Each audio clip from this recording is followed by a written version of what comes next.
Ahoy! There are a lot of ways to make gold and or get good loot with Brimstone Sands, and today I'd like to talk about two methods. One that we haven't talked about yet, and we also need to talk about the sulfur farm again because things have changed, and I wanted to give you a bit of a more in-depth version of how exactly you can best farm sulfur as well. The first method is another one, and if you are a healer or a blunderbuss tank, you may not even want to use this one for gold. With the Halloween event, we have a new world boss called Balfazu. This guy is pretty tanky and technically a decent boss fight that needs you to have quite a few people around, but as it stands on most populated servers, this will be zerged by a pretty large group, and you'll probably see in your recruitment or global chat where the next location of the boss is at all times. When killed, this boss drops Balfazu Ichor, which can be used in the Halloween event. After that, the boss will respawn almost immediately, so you can continuously farm this guy, and there seems to be no limit to how many of these drops you can get per day. The Balfazu Ichor can then be dropped into the cauldrons in any major city, and in return you get one Nightveil token and a Nightveil cauldron cache. Aside of the first quest one, which is a little different, this will provide you with 7 to 13 Nightveil tokens, as well as a green Nightveil pattern. The first 3 per day also provide you with a little bit of a gold bonus, which is in the form of Cauldrons coins. I usually got roughly between 100 to 200 coins from that. Now what's interesting about that is that while this is not our main gold farm here, we can kind of enhance this bonus. You can farm a ton of Ichor and then get all the caches, but not open more than 3 per day. If you open the next ones on the next day, then you will get the Cauldrons coins from them again. So you can do one long farm run and hoard the chests until you are slowly burning through them all and always getting that bonus gold. But that's not our main moneymaker or main goal here. What we want to do is claim the rewards from the event, because this event comes with a legendary weapon pattern for every single weapon. The legendary pattern guarantees a legendary weapon with 600 gear score, and most of these come with the weapon's main stat except the greatsword, which has dexterity because it scales with both equally, as well as Keen as the locked perk, and then 2 random perks, but here the perk buckets are different from standard weapons. Similarly to the Orichalcum versions, they have a higher chance to roll Vicious, but then they also have a very high chance for Beastbane and a relatively higher chance for Refreshing Move. So if you're after Beastbane or you want a weapon with Keen, Vicious and Refreshing Move, those should be very easy to roll with this. But there are some interesting outliers that are worth looking at. The first one is actually a Tower Shield, the Nightveil Tower Shield of the Soldier, which has guaranteed Nature Ward instead, and also a very high chance for Beast Ward. If you have played through the Brimstone questline, you may have an idea of what direction of enemies we might be looking at next, so I wouldn't be entirely surprised if the combination of Beast Ward and Nature Shield Ward might actually be very effective. The Blunderbuss, which comes with full strength, has guaranteed Keenly Fortified. This could be a nice baseline for a tank blunderbuss. But the really interesting option here is the Lifestaff pattern. This one comes with Locked Focus and Locked Blessed. Obviously that is a perk you always want on your Lifestaff, and it makes the perk pool very interesting. This Lifestaff apparently originally had Keen, but it was changed very last minute, and that makes sense because who wants a Lifestaff with Keen? But it actually made it a ton better, because the most likely perks to roll on this Lifestaff are Vicious and Blessed, and neither of them can actually roll because they are exclusive with the Blessed that is already on the Lifestaff. As such, these Lifestaffs, compared to an Orichalcum one, have a very high chance to roll Refreshing Move as well as ability perks. You can't lock them, but the one you're looking for here primarily is apparently Mending Protection. The green version of the pattern actually allows you to even lock Mending Protection, but then you have to try to roll for 600 gear score to even have a chance to get the third perk.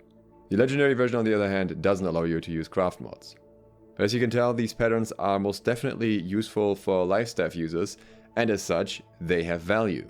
How much exactly depends on your server. On mine they were actually peaking around 2,500 and sometimes went down to 1,000-ish. But either way, it's pretty good money considering it's very easy to farm this world boss as long as there's some sort of Zerg going on. You can do it repeatedly for as long as you like. The prices may fluctuate a little bit, but there's actually a chance that they might go up after the event. If people hear about this and they were not there when the event happened, they may still want those patterns and they may get more expensive, which is what sometimes happened with some of the Medley Fair patterns. So that is farm option 1 for extra gold or nice gear for yourself. Now it's time to talk about the sulfur farm at Scorpions. There has been a bizarre amount of different versions of sulfur chunk drop rates from the Scorpions. Originally they used to drop extremely frequently during the test server in the early days, then the drop rate seems to be slightly decreased, then they wouldn't drop the sulfur chunks at all, no matter how much mining luck you had. Then it was changed to a version where mining luck was actually a deciding factor, and now we are basically going almost full circle. Today, after the patch, I assumed we're still on the mining luck version, and I wanted to see how much of a difference mining luck really makes. So I got a full set without any mining luck at all, not even on the tool, just to make sure that I could see a 0% drop rate somehow. But it turns out I got the sulfur again on every single Scorpion, and multiple chunks most of the time. You can see it for yourself right here. On previous versions I would actually get less sulfur chunks even while flagged and with way more luck. Mining luck specifically. I don't know if all of these versions of the Scorpions existed on all servers, since Delos is kind of the test server for a lot of things, because Utopia used to be and it merged into Delos. But either way, it seems that right now it should be fairly easy to farm sulfur. This may change again, they may make luck a factor again. I don't know what's going on behind the scenes there because they've never explained it to us. But while the farm is good, it is absolutely something you can take advantage of. Now there are a lot of locations where the Scorpions are, and I'm just going to show them to you on the map. This is the main area here. This is where you will find various Scorpions up here and down here and some on this area too. This entire area is basically covered in Scorpions. This area has a few Scorpions up here, but then this area also has a few Scorpions along with that. And a few Scorpions are also down this pathway. And the last area is up here, which has a large group of Scorpions up here, and then some named Scorpions here. I've tested all of these spots on the test server, and with the exception of the northwest one, have used all of them to farm some Scorpions during the live client. So I'd like to talk about what benefits and downsides the different places have. We'll start with the southwest farm, New Thermopylae. This area has the highest number of Scorpions, and it also has multiple chests in the asset pools that you can get golden scarabs from, so if you're doing a farming loop, that's also very useful, and also has a fair bit of brimstone that you can just gather.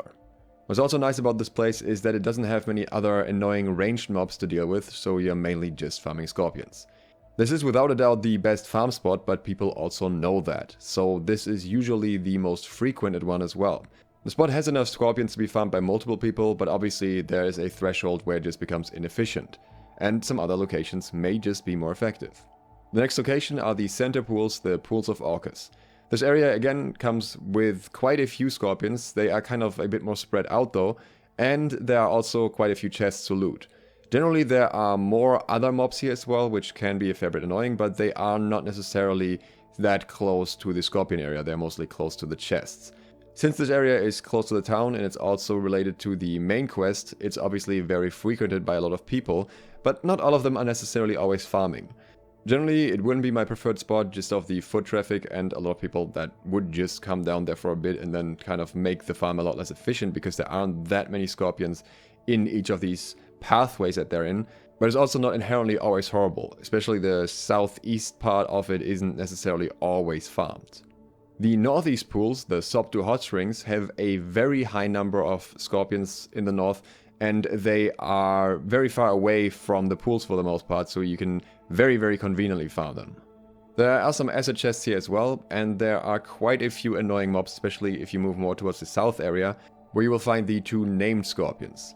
The named Scorpions don't have any additional benefit when it comes to sulfur farm, they don't drop more or anything, and they actually take longer to kill, but obviously if you're interested in the named items that they drop, then that's a nice bonus.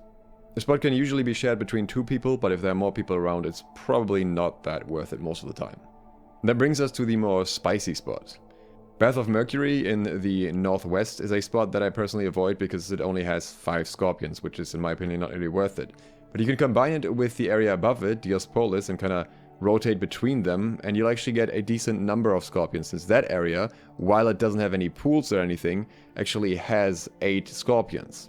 What makes this area particularly interesting is that it's also the drop location of the Mountain Glyph Stone, so it's kind of a 2 birds 1 stone situation. Especially if you're farming sulfur for gold, there is an obvious benefit here. And yes, the sulfur wigs have the Mountain Glyph in their drop table. So while it's most certainly not the most plentiful spawn, you can kind of just farm other mobs in between for the mountain glyphs and go back to farming the sulfur wicks whenever they're up, and should probably make a decent amount of gold that way as well. The last location, Jupiter's Grove, is technically the least appealing because it doesn't have any extra brimstone around, since it's only a small pathway which has a few scorpions on it, but it also is way less populated with people farming most of the time, and if you're the only one there, it's actually a pretty solid farm still. The farm road also ends at the spawn location of Grovetender Akusha, who drops Grovetender Spade, which is a decent great axe at least, as well as Earthen Grasp, an acceptable Angry Earthwort medium chest piece. So all in all, each location has their own benefits. There are also other places, like for example the Acropolis, where you can get some brimstone but without scorpions, and in my opinion, having an area that at least has scorpions, and ideally both, is much more efficient than relying on the brimstone themselves for sulfur.